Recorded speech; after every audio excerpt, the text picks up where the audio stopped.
خذ من التاريخ عبرة وابدأ الرحلة. فضالة بن عمير الليثي بعد فتح مكة جاء إلى مكة، وأبغض إنسان في قلبه رسول الله صلى الله عليه وآله وسلم. ماذا تريد يا فضالة؟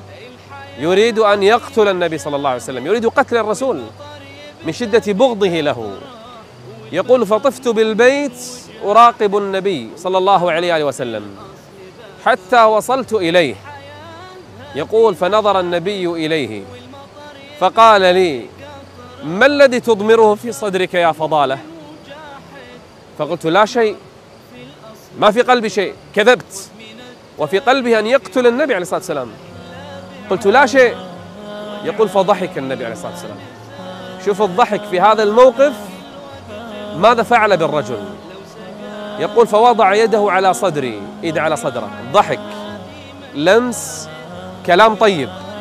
قال: استغفر الله، ثم دعا الله أن يطهر قلبه. يقول فضالة: والله ما رفع رسول الله صلى الله عليه وآله وسلم يده عن صدري إلا وهو أحب الخلق إلي. شفت شلون؟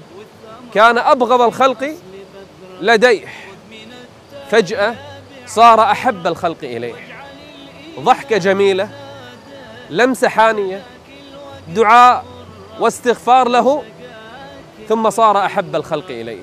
فبما رحمة من الله لنت لهم. خذ من التاريخ عبرة